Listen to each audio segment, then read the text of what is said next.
Comprendre aujourd'hui pour défier demain.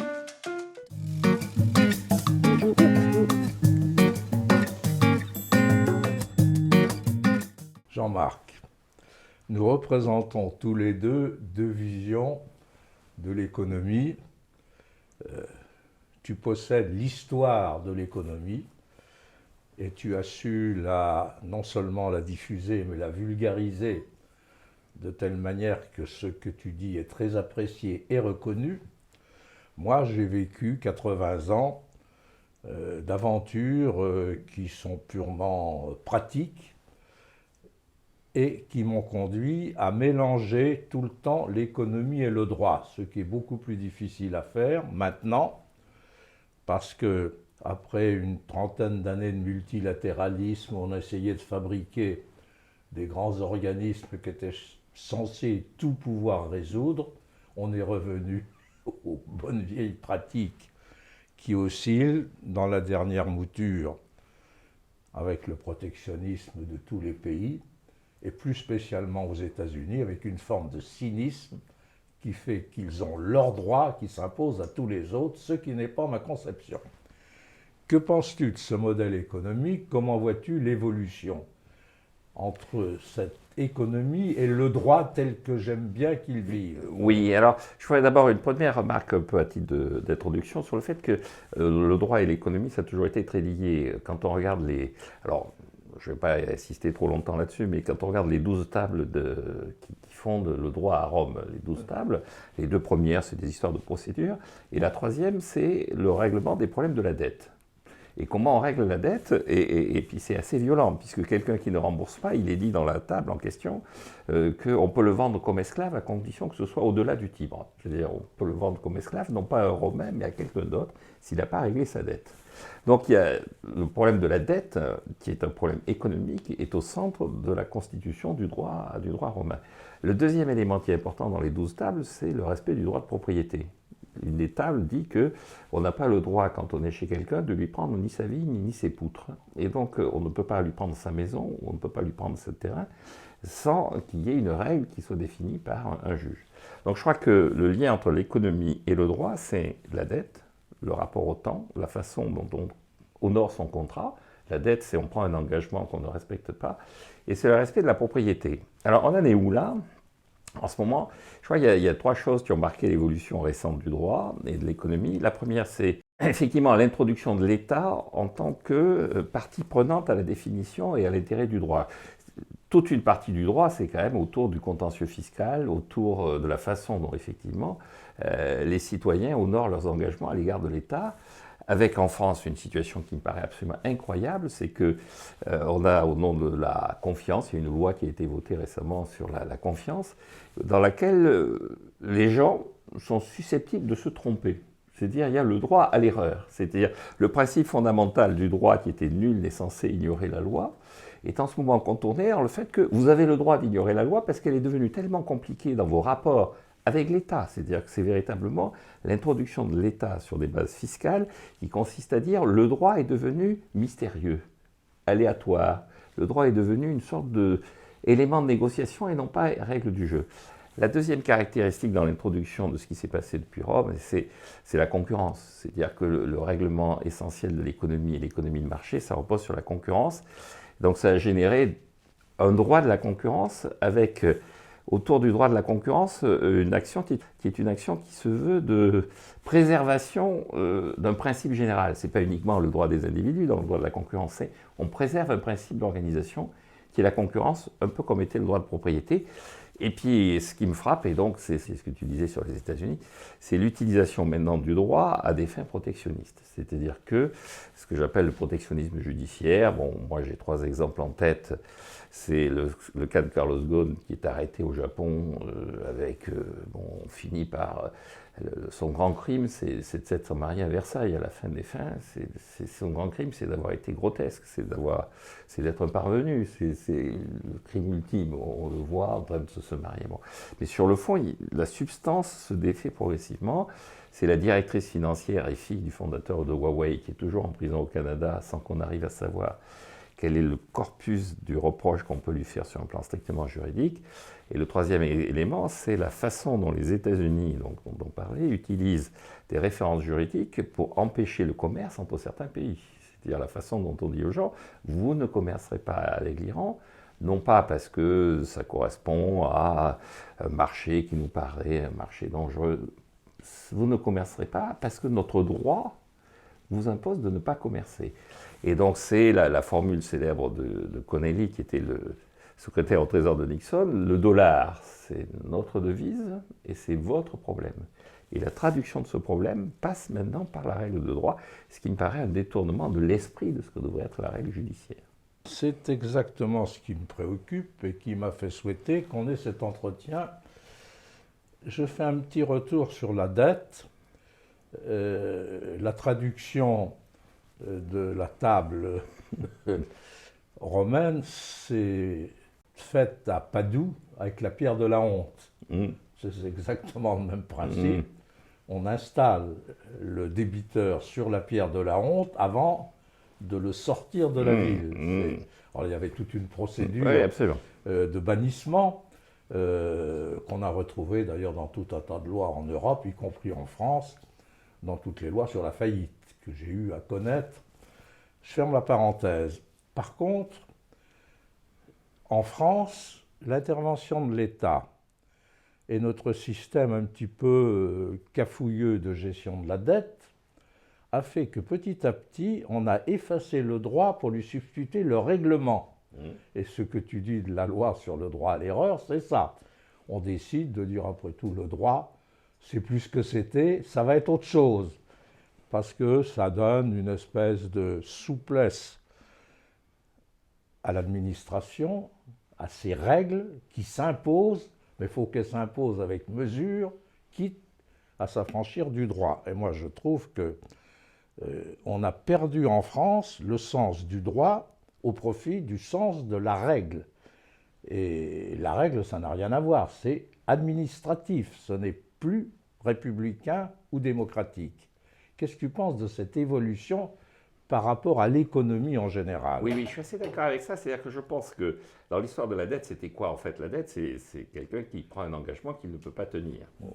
Et donc à partir de ça, il y a deux questions qui apparaissent. La première, c'est est-ce qu'il ne peut pas le tenir parce que de toute façon cet engagement était intenable? Donc c'est toute la condamnation qui va être faite par l'Église, par les philosophes autour d'Aristote en disant mais cette dette elle n'aurait jamais dû exister parce que vous avez obligé des gens à prendre un engagement qu'ils ne pouvaient pas tenir et donc vous les punissez alors qu'ils sont en fait innocents. Et donc il y a un problème dans le droit qui est la définition du contrat, des engagements que l'on peut prendre et donc de la définition de ce qu'on peut attendre de quelqu'un. C'est-à-dire l'Union soviétique, c'était un état de droit. Article 1er du droit de l'Union soviétique, c'est tout est interdit.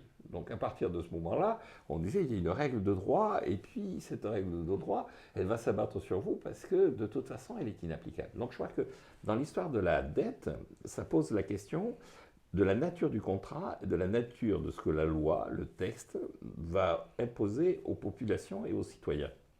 Et donc, ce qu'il y a d'intéressant dans ce qui s'est passé, c'est que la conséquence de ça, ça a été de dire, soit on interdit la dette, soit on accepte la dette, mais on ne va pas jusqu'à cette violence qui était dans la table 3 à Rome, qui consiste à dire, si vous n'êtes pas capable de tenir votre engagement, vous devenez esclave. On va dire, écoutez, non, il y a une proportion à garder, on ne peut pas aller jusqu'à une forme de violence aussi forte sur la capacité ou l'incapacité à tenir un engagement. Le deuxième élément, c'est qu'effectivement, au travers des affaires de dette publique, celui qui a été le plus fréquent dans son refus de tenir ses engagements, c'est quand même l'État.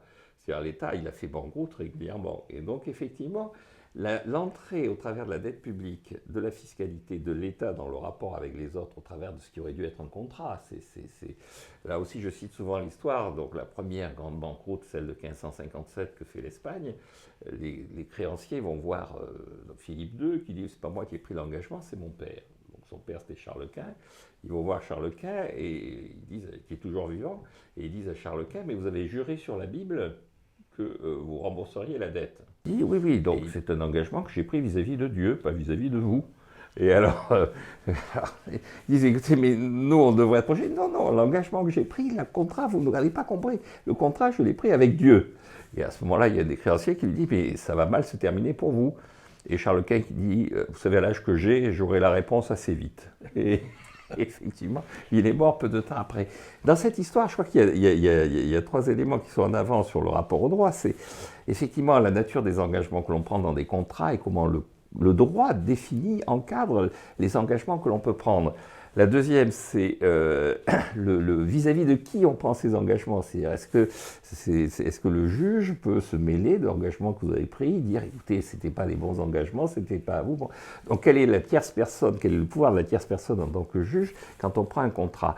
Et puis, le troisième élément que je trouve intéressant dans cet élément autour de la dette, c'est que, effectivement, l'État, il a une espèce de surcapacité à intervenir dans la vie économique, et comme tu le disais, à partir du moment où il se considère comme légitime, alors il ne tient pas sa parole et tout ça, il va créer une superstructure qui va dire, moi je suis à part, donc il y a des choses qui relèvent effectivement du contrat, de la relation, et puis il y a des engagements sur lesquels moi je peux me permettre de ne pas respecter la règle. Dans les affaires, ça, comme conséquence, j'ai décidé que c'était de l'abus de bien social. J'ai décidé que vous n'aviez pas à faire ça. Et donc, effectivement, la multiplication des règles devient quelque chose qui est inquiétant et effectivement qui autorise ce développement du détournement de droit dans ce que j'appelais le protectionnisme judiciaire. Mais simplement, je note au passage quelle est la place de la raison d'État dans tout ça. Est-ce que la raison d'État n'est pas un élément qui est venu se surajouter? Et je vais faire référence sur ce que tu as dit de la nature de l'engagement à l'égard de qui.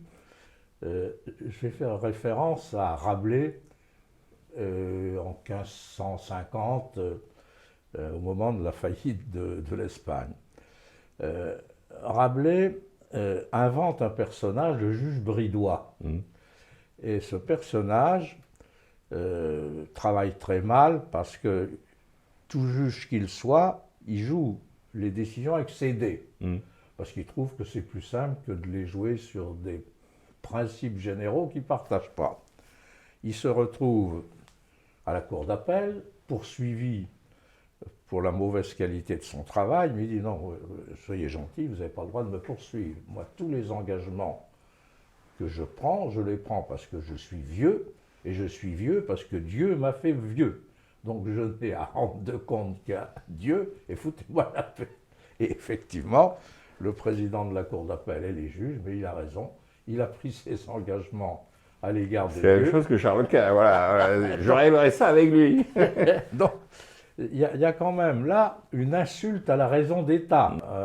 Un individu dit, mais c'est pas à l'égard de vous que j'ai pris les engagements, foutez-moi la paix. Donc, et par contre, aujourd'hui, la raison d'État, elle tente à s'imposer partout. Et elle se fabrique des lois, non seulement des lois, mais des injonctions véritables. Mais dans le monde des affaires, et je termine là-dessus, je me souviens qu'au moment où il a fallu gérer la crise immobilière, on ne pouvait pas continuer à la gérer, donc dans les années 90, si on ne faisait pas sauter le verrou légal créé par la loi sur les faillites et qui verrouillait tout le monde et qui imposait de les faire circuler dans un circuit pénal. Donc, ça ne s'est pas vu parce que j'ai refusé toute publicité. On a fait un jugement déclarant que tous ces types d'engagements, de contrats qui avaient été signés, sortaient de la loi commerciale, qu'ils étaient traités ailleurs, ils n'étaient pas dépendants du code de commerce.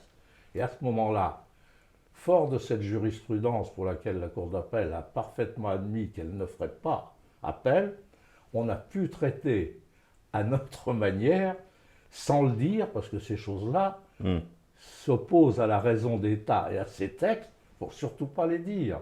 Enfin, j'ai vécu pendant toutes les années 90 ces infractions régulières au droit tel qu'il était issu de la volonté d'appliquer la raison d'État. Oui, mais ce que je trouve intéressant dans cet exemple, en plus avec l'évolution technologique, c'est le fait que l'intervention de l'homme devienne l'intervention de l'arbitraire. C'est-à-dire, bon, dans le droit, je ne vais pas rentrer dans les débats qui me dépassent entre la common law et la civil law. Est-ce qu'on a intérêt à être dans un droit anglo-saxon ou est-ce qu'on a intérêt dans un droit plutôt de tradition romaine? Mais ce qu'il y a d'intéressant, c'est quand même que l'homme était vécu dans la common law comme étant l'incarnation d'une raison qui était au-delà et à côté de la raison d'État. Et notamment dans les relations qu'il pouvait y avoir entre deux individus qui n'impliquaient pas forcément l'État, mais voire qui pouvaient impliquer l'État. Or, on constate à l'heure actuelle, à mon avis, que l'évolution technologique fait qu'il y a beaucoup de choses qui peuvent échapper à l'homme en termes de décisions juridiques.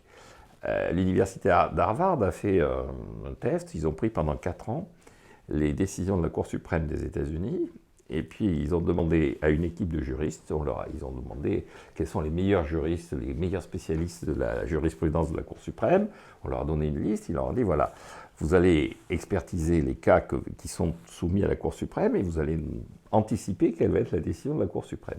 Et puis, simultanément, on fait faire un programme de Big Data qui gère toutes les décisions de la Cour suprême des États-Unis et qui, à partir de ce programme, anticipe, prévoit quelle va être la décision de la Cour suprême. Le programme arrive à 85 à 90% de réussite. Les juristes arrivent à 55-60% de réussite. Et donc la conclusion de Harvard, c'est que le droit maintenant, il est mieux rendu par des programmes qui moulinent la jurisprudence que par des individus. Et à partir de ce moment-là, ce qui va rester aux individus, c'est ce que la jurisprudence, le programme n'est pas capable spontanément de générer. C'est-à-dire des cas où on va considérer qu'on l'arrache au programme pour le donner à des gens sur des bases qui sont des bases qui dépassent la raison du programme. Et donc le droit devient à ce moment-là de nouveau quelque chose d'arbitraire. C'est-à-dire si c'est pas ce qu'aurait donné le programme, ça va être d'autres critères. Et le problème, c'est quels sont ces autres critères. Et donc je crois qu'un des enjeux désormais de la justice humaine, c'est quels sont les critères que l'on va donner aux hommes, puisque les critères objectifs, structurels, mathématiques, le programme et les programmes de l'intelligence artificielle peuvent les donner. C'est-à-dire quelle place on donne aux hommes. Et alors pour moi, il y a un exemple que je trouve très intéressant, c'est le discours sur le droit de la concurrence.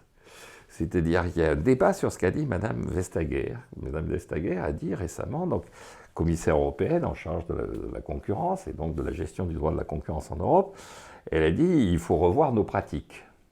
Et donc un certain nombre de gens ont dit ah ben elle a enfin compris que la concurrence c'était la façon dont elle rendait les choses était abusive, qu'elle empêchait une certaine activité économique d'émerger, qu'elle étouffait par la concurrence l'activité économique. Et elle a dit mais attends, pas du tout, vous n'avez pas compris. Elle a dit je pense qu'il y a un certain nombre de domaines où il n'y a pas assez de concurrence. Et qu'il faut qu'on revoie la notion d'abus de position dominante, il faut que l'individu, la société se réempare de la notion d'abus de position dominante. L'abus de position dominante, un programme peut mouliner les abus de position dominante des 25 dernières années, mais moi je vais réinventer la notion d'abus de position dominante. Avec le même mot, je vais concevoir autre chose, et pas du tout dans le sens que vous pensez. Et donc, je crois qu'il y a effectivement un des enjeux du droit maintenant, c'est de voir quelle est la part qui est laissée aux hommes et aux individus pour définir à la fois leur rapport aux circonstances et pour définir la façon dont ils interprètent certains événements et certaines situations particulières.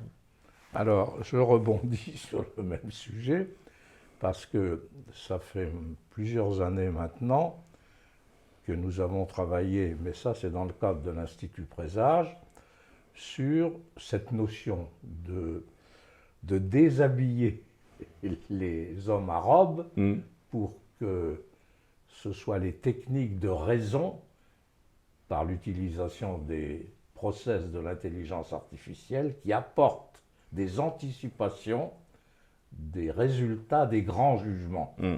Et ce que tu dis, c'est vrai. On a de meilleurs résultats par le passage de la raison que par celle des individus. Ouais. Et je rapproche ça d'un fait vécu. J'étais dans un grand cabinet américain pour travailler et sur un sujet. Et on me dit que le senior m'appelait, voulait me connaître. Donc je suis emmené vers le grand seigneur et je tombe sur Cyrus Vance le père.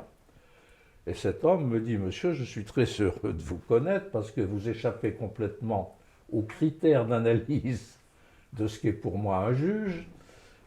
Et on a abordé tous ces sujets-là de la faiblesse que lui, il avait vécue comme juge, puisqu'il a été grand arbitre, en particulier négociateur dans les accords sur les Balkans.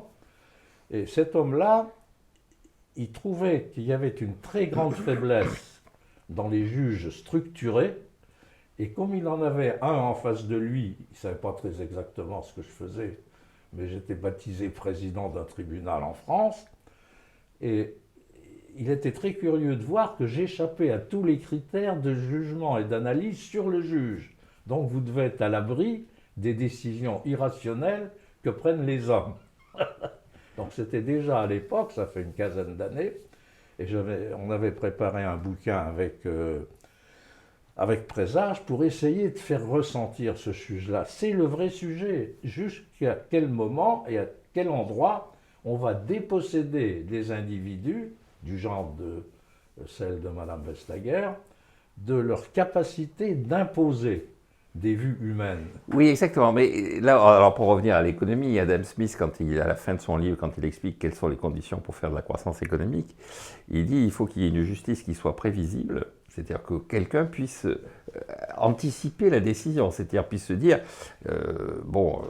c'était à peu près ce que je voyais qui allait se...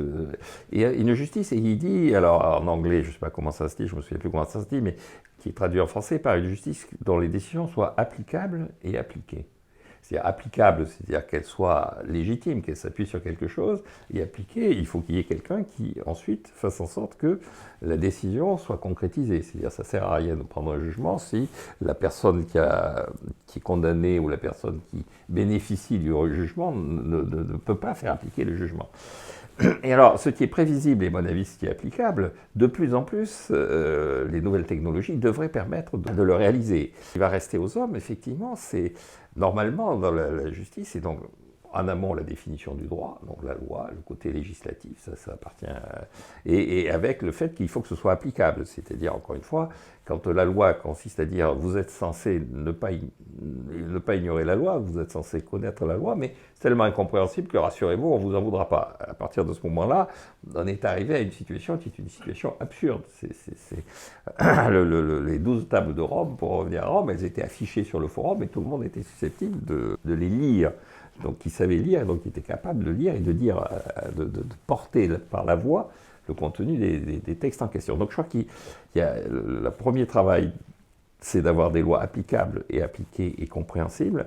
Et le deuxième travail, je pense, ce sont des lois qui soient relativement pérennes. C'est-à-dire pour que l'intelligence artificielle joue véritablement son rôle, il faut qu'il y ait une logique. Et alors on en revient un peu à l'origine de notre conversation, celui qui est jamais dans la situation de pérennité vis-à-vis de la loi, c'est l'État. C'est-à-dire un contrat entre des individus, le code civil, il a assez peu bougé. En revanche, la fiscalité, ça bouge tous les ans. Tous les ans, on change les impôts, tous les ans, on perd des droits, on perd des références. On a redéfini le rôle de l'entreprise sur la base du code civil du XIXe siècle, sur ces dernières années. Mais pendant un siècle et demi, on n'a pas touché, alors que tous les ans, on refonde la fiscalité, on change les noms, on change...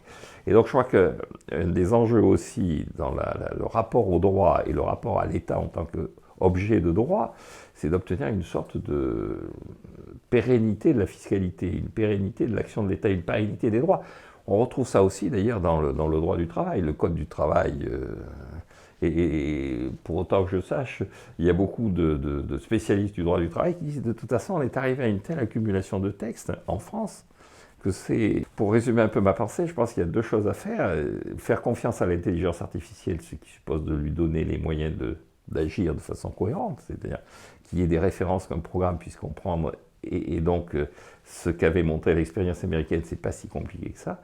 Et deuxièmement, donner aux hommes à la fois le pouvoir législatif et le pouvoir d'appréciation sur certaines situations, sur des bases qui soient des bases relativement prévisibles. Il ne faut pas non plus que l'homme soit vécu comme étant le joueur de dés. Si la décision, c'est on balance les dés, ou si c'est les jugements de Dieu qu'on faisait au Moyen-Âge, alors Dali, on va vous planter la main dans l'eau chaude, dans l'eau bouillante, et on va vérifier si vous êtes coupable ou innocent. Bon, encore que là, le résultat était garanti. Là, on était sûr que le gars était... Mais bon. Donc, je pense qu'il faut une forme de prévisibilité, de cohérence logique, et une forme de pérennité d'un certain nombre de textes, avec 3 points d'entrée essentiels, je pense. La préservation du droit de propriété, ça me paraît essentiel. Le deuxième élément, maintenant, c'est véritablement un droit de la concurrence. Je crois que la concurrence, c'est un élément clé. Et troisièmement, la volonté de ne pas détourner le droit de sa mission. C'est de ne pas faire de droit l'outil des éléments autres que le respect de la règle de droit, que de ne pas en faire un enjeu de politique économique et un enjeu déguisé de pouvoir. Donc on en revient au protectionnisme judiciaire. Alors, pour conclure, il y a 15 ans, j'ai été invité dans un séminaire de sociologues adhérents de l'Association pour la pensée complexe. Ouh là là. Ouh là là. Mais des sociologues sur la pensée complexe. Et je pose ça en conclusion parce que autant on peut partager ce que tu définis comme une évolution du traitement du droit et du traitement du jugement, autant il faut probablement que les hommes évoluent dans leur compréhension.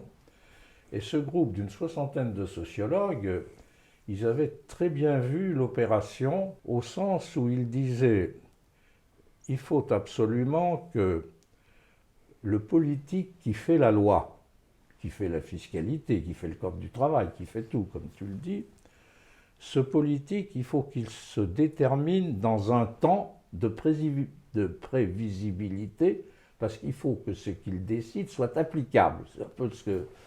C'était l'application qui posait applicable problème. Et appliqué. Oui. Et corrélativement, le juge, il faut que lui-même soit prévisible, il faut qu'il soit dans un temps. Ils ne peuvent pas, et l'un et l'autre, comme ils sont aujourd'hui, être dans le passé. Or, ce sont des décideurs qui sont dans le passé et qui ne maîtrisent pas l'applicabilité de leurs décisions, qu'elles soient juridiques ou qu'elles soient législatives. Et c'était très intéressant parce que c'était des hommes qui avaient compris. Il y avait quelques femmes, mais pas beaucoup. Mais c'était des hommes qui avaient compris et qui préfiguraient un type de comportement et de culture qui fait défaut actuellement chez nous. Et c'est dommage parce que moi, je me suis éloigné, même si Edgar Morin est resté très, très intéressant avec sa méthode.